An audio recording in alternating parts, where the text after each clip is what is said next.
Welcome back to another live reading of Psycho-Cybernetics. I'm your host, Alyssa Luce, and this is the Intentions of a Mastermind Book Club Challenge. We are reading the entire book, the Deluxe Edition, and we are all the way on chapter 7. This journey has been absolutely amazing, and if you're just joining us, you need to catch up. If you have the book, I highly encourage you guys to read along. That's why it's called a read along. But if you don't have the book and you're just listening in, we talk about the chapter at the end of each chapter, and the author has been just dropping gems, okay? So we're picking up on chapter 7, as I mentioned, which is you can acquire the habit of happiness. So we're right here on page 116, and this section is titled Systematically Practice Healthy Mindedness. The measure of mental health is the disposition to find good everywhere, said the most famous moralist Ralph Waldo Emerson. The idea that happiness, or keeping one's thoughts pleasant most of the time, can be deliberately and systematically cultivated by practicing in a more or less cold-blooded manner strikes many of my first patients as rather incredible, if not ludicrous, when I first suggest it. Yet, experience has shown not only that this can be done, but that it is about the only way that the habit of happiness can be cultivated. In the first place, happiness isn't something that happens to you.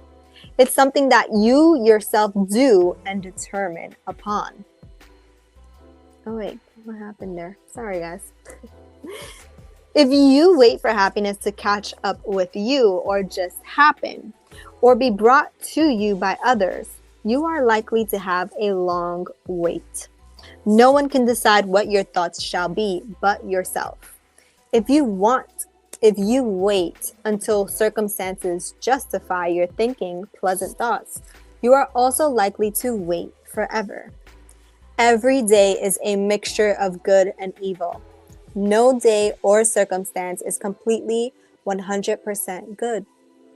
There are events and facts present in the world and in our personal lives at all times, which justify either a pessimistic and grumpy outlook or an optimistic and happy outlook, depending upon our choice. It is largely a matter of selection, attention, and decision. Nor is it a matter of being either intellectually honest or dishonest. Good is as real as evil. It is merely a matter of what we choose to give primary attention and what thoughts we hold in the mind. Deliberately choosing to think pleasant thoughts is more than a palliative. Palliative? Joy, do you mind looking this word up? Thank you so much for joining us. It's spelled Palliative, palliative. Deliberately choosing to think pleasant thoughts is more than a palliative. I hope I'm saying it right. It can have very practical results. Carl Erskine, the famous baseball pitcher, has said that bad thinking got him into more spots than bad pitching. One sermon has helped me overcome pressure better than the advice of any coach. He said, "It is substance was that. Like a squirrel hoarding chestnuts, we should store up our moments of happiness and triumph so that in a crisis we can draw upon these memories for help and inspiration." As a kid, I used to fish at the bend of a little country stream just outside my hometown. I could vividly remember this spot in the middle of a big green pasture surrounded by tall, cool trees. Whenever tension builds up both on or off the ball field now, I concentrate on this relaxing scene, and the knots inside me loosen up. That sounds beautiful. Jeannie Tooney tells how concentrating on the wrong facts almost caused him to lose his first fight with Jack Dempsey. He awoke one night from a nightmare, The vision was of myself, bleeding, mauled, and helpless, sinking to the canvas and being counted out. I couldn't stop trembling. Right there, I had already lost that ring match, which meant everything to me. The championship. What could I do about this terror? I could guess the cause. I had been thinking about the fight in the wrong way. I had been reading the newspapers, and they had all said was how Tooney would lose. Through the newspaper, I was losing the battle in my own mind. Part of the solution was obvious. Stop reading the papers. Stop thinking of the Dempsey menace, Jack's killing pitch, and the forcity of attack. I simply had to close the doors of my mind to destructive thoughts and divert my thinking to other things. So thank you so much, Joy, for looking this up. Thank you so much. Okay, so the sentence was, deliberately choosing to think pleasant thoughts is more than a palliative. So in an adjective or medicine or form of medical care, relieving symptoms without dealing with the cause of the condition, right? Interesting. So deliberately choosing to think pleasant thoughts is more than a palliative, more than a form of medical care that relieves symptoms without dealing with the cause of a condition. That's right. We're reading Psycho-Cybernetics by Maxwell, Maltz, the deluxe edition. So we're in chapter 7, as I mentioned, and we just got to the next section, which is a salesman who needs surgery on his thoughts rather than his nose. A young salesman has made up his mind to quit his job when he consulted me about an operation on his nose. His nose was slightly larger than normal, but certainly not repulsive, as he insisted. He felt that prospects were secretly laughing at his nose or repulsed because of it. It was a fact that he had a large nose. It was a fact that 3 customers called in to complain of his rude and hostile behavior. It was a fact that his boss had placed him on probation and that he didn't make a sale in 2 weeks. Instead of an operation on his nose, I suggested he perform surgery on his own thinking. For 30 days, he was to cut out all negative thinking thoughts.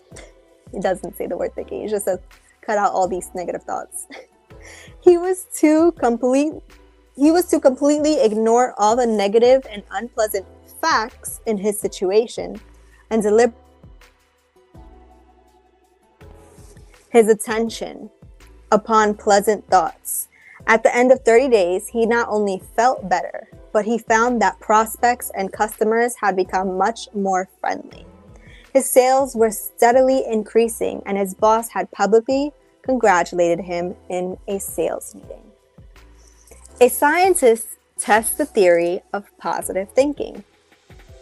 Dr. Elwood Worcester, in his book Body, Mind, and Spirit, relates the testimony of a world-famous scientist. Up to my 50th year, I was unhappy, ineffective. Up to my 50th year, I was an unhappy, ineffective man. None of the work on which my reputation rests were published. I lived in a constant sense of gloom and fear and failure. Perhaps my most painful symptom was a blinding headache, which reoccurred usually 2 days of the week, during which I could do nothing. I had read some of the literature of New Thought, which at the time appeared to be buncombe. Another word I don't know. If you don't, if you don't mind, Joy, buncombe. It says, I had read some of the literature of New Thought, which at the time appeared to be buncombed, and some statement of William James on the directing of attention to what is good and useful and ignoring the rest. One saying of his stuck in my mind. We might have to give up our philosophy of evil, but what is in comparison with gaining a life of goodness? Or words to that effect. Hitherto, these doctrines had seemed to me only mystical theories.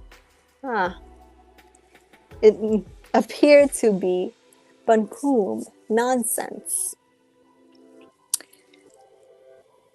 But realizing that my soul was sick and growing worse, than that my life was intolerable, I determined to put them to the proof. I decided to limit the period of conscious effort to 1 month, as I thought this time long enough to prove its value or worthlessness to me. During this month, I resolved to impose certain restrictions on my thoughts. If I thought of the past, I would try to let my mind dwell only on its happy, pleasing incidents. The bright days of my childhood, the inspiration of my teachers, and the slow revelation of my life work. In thinking of the present, I would deliberately turn my attention to its desirable elements, my home, the opportunities my solitude gave me to work, and so on. And I resolved to make the utmost use of these opportunities and to ignore the fact that they seem to lead to nothing. In thinking of the future, I determined to regard every worthy and possible ambition was within my grasp. Ridiculous as this seemed at the time, in view of what had come to me since, I see the only defect of my plan was that it aimed too low and did not include enough. He then tells how his headaches ceased within 1 week and how he felt happier and better than ever before in his life. But he adds, the outward changes of my life resulting from my change of thought had surprised me more than the inward changes. Yet they spring from the latter. They were certain eminent men, for example, whose recognition I deeply craved. The foremost of those wrote me out of a clear sky and invited me to become his assistant. My works have been published, and a foundation has been created to publish all that I may write in the future. The men with whom I have worked have been very helpful and cooperative toward me, chiefly on account of my changed disposition. Formerly, they would not have endured me.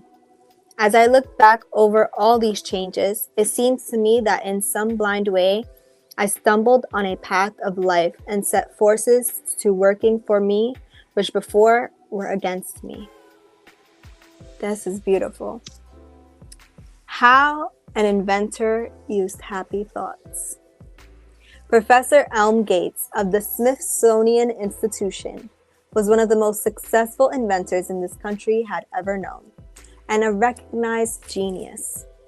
He made a daily practice of calling up pleasant ideas and memories, and believed that this helped him in his work. If a person wants to improve himself, he said, let him summon those finer feelings of benevolence and usefulness, which are called up only now and then. Let him make this a regular exercise like swinging dumbbells. Let him gradually increase the time devoted to these physical gymnastics, and at the end of a month, he will find the change in himself surprising. The alteration will be apparent in his actions and thoughts. Morally speaking, the man will be a great improvement of his former self. How to learn the happiness habit. Our self-image and our habits tend to go together. Change one and you will automatically change the other. The word habit originally meant a garment or clothing. We still speak of riding habits and habiliments. This gives us an insight into the true nature of a habit. Our habits are literally garments worn by our personalities. They are not accidental or happenstance. We have them because they fit us. They are consistent with our self-image and our entire personality pattern. When we consciously and deliberately develop new and better habits, our self-image tends to outgrow the old habits and grow into the new pattern. I can see many patients cringe when I mention changing habitual action patterns or acting out new behavior patterns until they become automatic. They confuse habit with addiction. An addiction is something you feel compelled to do and which causes severe withdrawal symptoms. Treatment of addiction is beyond the scope of this book. Habits, on the other hand, are merely reactions and responses which we have learned to perform automatically without having to think or decide. They are performed by our creative mechanism. Fully 90% of our behavior, feeling, and response is habitual. The pianist does not decide which keys to strike. The dancer does not decide which foot to move where. The reaction is automatic and unthinking. It is much the same with our attitudes, emotions, and beliefs, tend to become habitual. In the past, we learned that certain attitudes, ways of feeling and thinking were appropriate to certain situations. Now we tend to think, feel, and act the same way whenever we encounter what we interpret as the same sort of situation.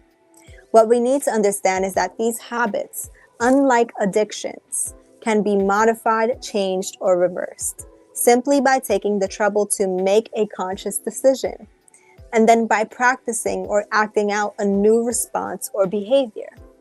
The pianist can consciously decide to strike a different key if he chooses. The dancer can consciously decide to learn a new step. There's no agony about it. It does require constant watchfulness and practice until a new behavior pattern is thoroughly learned. And here is the practice exercise for this chapter. Habitually, you put on either your right shoe first or your left shoe first. Habitually, you tie your shoes by either passing the right hand lace around behind the left hand lace or vice versa. Tomorrow morning, determine which shoe you put on first and how you tie your shoes. Now consciously decide that for the next 21 days, you are going to form a new habit by putting the other shoe first and tying your laces in a different way. Now each morning, as you decide to put your shoes on in a certain manner, let this simple act serve as a reminder to change other habitual ways of thinking, acting, and feeling throughout that day. Say to yourself as you tie your shoes, I am beginning the day in a new and better way. Then consciously decide that throughout the day, number 1, I will be as cheerful as possible.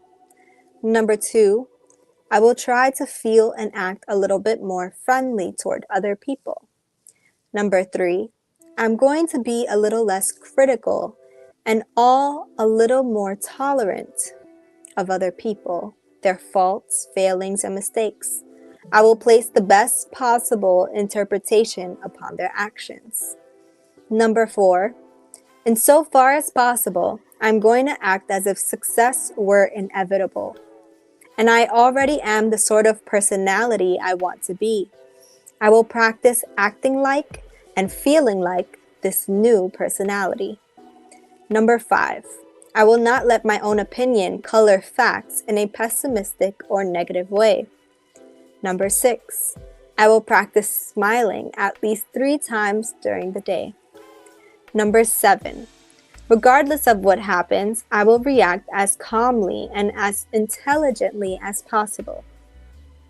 Number 8, I will ignore completely and close my mind to all those pessimistic and negative facts which I can do nothing to change.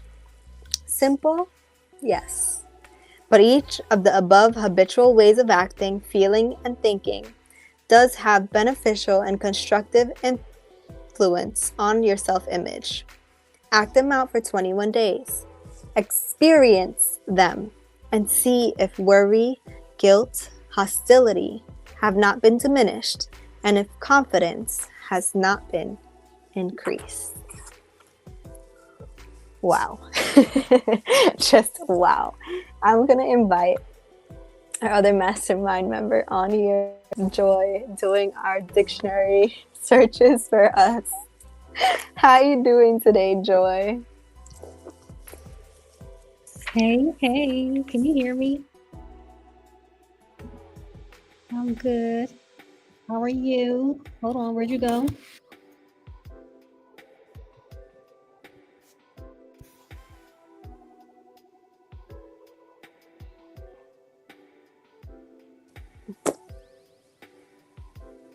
There you are. There we go. Okay. Yes, I heard you. Sorry about that. Okay, no good. I was getting my microphone and everything set up. Yes. Yeah, I don't mind being on the ones and twos when it comes to the dictionary and the etymology of things. So, my pleasure. And it's great to be here as always. Thank you for reading. Of course, it's my pleasure too, because I don't know. So, Joy, you've been a part of the Your Wish is Your Command Master series that we've been doing. Mhm. Did you also feel like today's reading was really aligned with our conversation yesterday? So aligned. So aligned. So as you're reading, I'm sitting there like, wait a minute. We just talked about this. But when? It wasn't with this book. We talked about this yesterday. So Yes. yes, the whole thing about facts. It's not it's other people's opinions or what you think is fact. We just talked about that quote. Literally. So yeah, I love the alignment. And when these synchronicities happen, it's just a reminder that you're on the aligned path. The aligned path toward what you desire. Because even sometimes misalignment can be perceived sometimes as things not going your way, but sometimes misalignment is just a signal to show you that you are going off track. So in a way, that's alignment also. I know. I'm reading this and I'm just like, yes, check, check, check. And actually, Psycho-Cybernetics is one of the recommended books that is mentioned on the Your Wish to Command audio series. So that's why I chose. It was one of the options. There was a couple of other options, but this is the one that everyone in the club chose to read this month. And I have never read it. I've listened to the audio series before, and I remember like some of the stories, but it's been a while. Like I listened to the audio series when I first heard Your Wish is Your Command, which is well over 2 years ago now. And the whole idea of the self-image was really beautiful. And I personally love the part chapter where it mentioned habits are garments that you put on. And there's actually a Bible quote of that. This quotes Jesus, and he's saying, do not put on old garments on do not put new garments on a dirty body. Something to that effect. I don't know the actual scripture. I just know that it's something to that effect about putting old garments on and basically putting old habits into a new body, right? Because the whole story and idea about Jesus is you are reborn again, right? You become a new person. You create a new self-image. And if you are acting out old habits, right? If you are doing things that align with your old personality, how can you act as a new person? How can you be someone different? How can you be aligned with your best self-image if you have habits that are keeping you in a miserable state? Because this chapter is all about happiness. So obviously, there's a spectrum of happiness. It's either you're happy or you're not. So if you're doing things that keep you in the state of unhappiness, how do you expect to be better? And I just personally love that part. How about you? How did you feel about this ending of the chapter? Oh yeah, it absolutely resonates. That part about the habit is so interesting too, because when I was younger and I learned that what they call what nuns wear a habit, I used to think that was so interesting. Like, why is it called that? But now I know that it's because the original meaning of habit was garment. That's like related to the etymology. And I wonder if you're referring to no man putteth new wine in old bottles, else the wine will burst the bottles and be spilled, and the bottle shall perish. Yes. Yeah, yes. That's Luke 5:39. Look at you pulling it out. You already know. So like that's definitely related to what I tell people all the time is like we don't paint on dirty walls. So why would you not do the work of cleaning it up on the inside so it can radiate from the outside? It's just but the other thing about the word habit, right?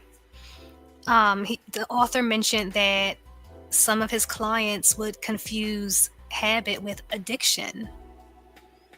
And I remember growing up that people used to talk about someone having a drug habit, or, and I can see how that term is easily, synonymous nowadays with addiction in a negative way.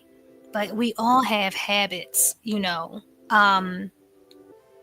have fruitful habits and we also have unfruitful habits. And it's just like he mentioned in the book, the things that we do on a subconscious level, even as what we might not think is important, but as small as the order in which you might perform your routine every day after you get up out of the bed, those are habits that we perform. So it is just it is worth it to do that exercise of just changing the way that you tie your shoes.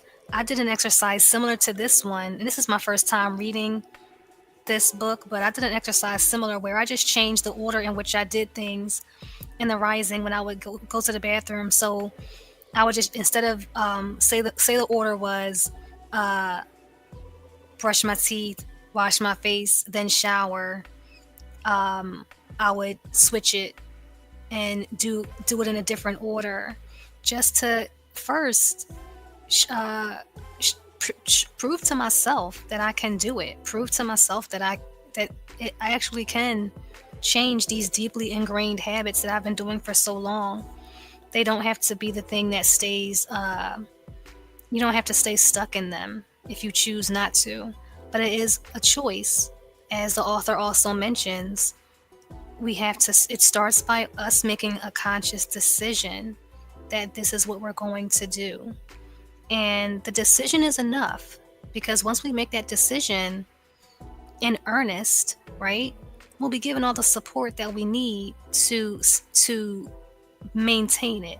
Sometimes we might fall off, but it's about giving yourself grace and knowing that you can get back up again and then just restart. Every day is a new day.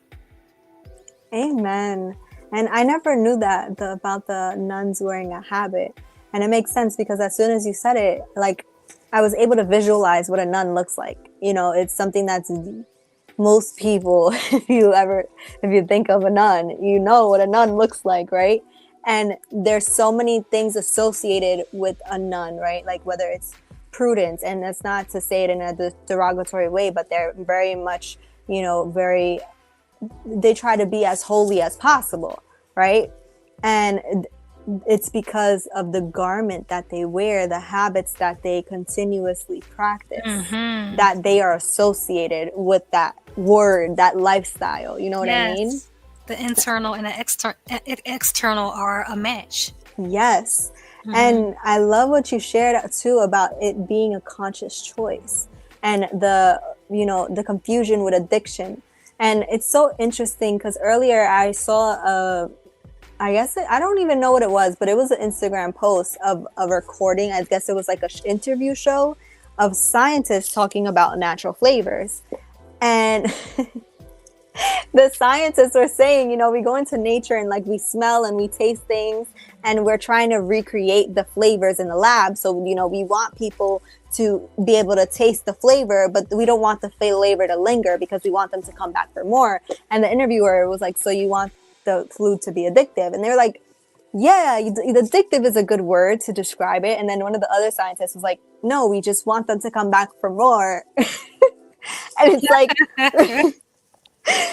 addictive versus making it maybe a bad habit, right? Because a lot of the times people will avoid changing a bad habit because that bad habit feels so good, or they think that it relieves their moments of unhappiness. But if they were to really truly just try the suggestions that the author made at the end of the chapter, right? Like, let's say, be as cheerful as possible, be friendlier towards others, be less critical, more tolerant, act as if success were inevitable, or, not let my opinion make facts seem pessimistic, practice smiling. All these different habits that are so simple and minimalistic can Yep. significantly transform your life. Absolutely, absolutely. And something that you just mentioned about with that interview, right? And how the he said, "Yeah, we want them to be addicted." You want to know what's funny about that? Yeah. Is I can say with confidence that there was a period in my life, the former version of me had an addiction to flaming hot Cheetos. Uh-huh. I know that I did because when I had the alternative, like the Trader Joe's version, in my house for a while, I wouldn't eat them. They were there, but I didn't eat them because I wanted the flaming hot whatever chemical was in there that was making me, engaging it with that way in that way. That's what I wanted. But that's not the point today. The point is that although I could say that, I I haven't ever said that I'm addicted to fruits. I prefer to eat fruit. I love to eat fruit every day, but I wouldn't ever say that I'm addicted to it. Isn't that interesting? Mm-hmm. Very Because interesting. it's not possible. It's not possible I because mean, it's you not can made that way. crave it, right? You Yep. can crave it. Yep. You can maybe desire it, but Yep. like to addiction is that feeling like if I don't get it, I'm gonna die. Mm-hmm. And that's what the author is trying to highlight too. Like a habit and an addiction, they're two completely different things. And that's why he Mm-hmm. says the book doesn't even have a capacity to cover addiction, right? Mm-hmm. That's something Yep. a lot deeper and internal. But I definitely think that starting off with the habits, if we talk about even something like drug addiction, maybe a habit is you're going around the block a little bit too much, you're hanging around the wrong people. Right. Starting with habits like that, it can probably help to overcome something like addiction, because it is a problem. And a lot of times we let those circumstances control our lives. And I think the point of this book is to understand that you are the one in control, not your circumstances. Mm-hmm. Absolutely. Thank you for being here with me today, girl. I love you. I love you. Thank you for the vibe and the conversation, and I just am so grateful to have you in my life and to be able to share Aw. this experience with you and this journey and learning in this way. Yes, and we love all of you watching, whether you're watching live, the recording. Just thank you for being here. Thank you for being a part of this time with us. It helps us, but we hope that it's helpful to you too. And if you guys love it so far, you could go back and watch the past episodes. You can rewatch them. You can watch the future episodes, typically at 7 in the morning. So this is a random occurrence when in the mornings where I can't. We reschedule, but Yes. thank you regardless. Yes. Thank you all so much. We definitely love you and appreciate your presence with us. Yes. All right, girl. Well, this is going to be the end of this video, and I'll see you guys on Friday. Peace, y'all.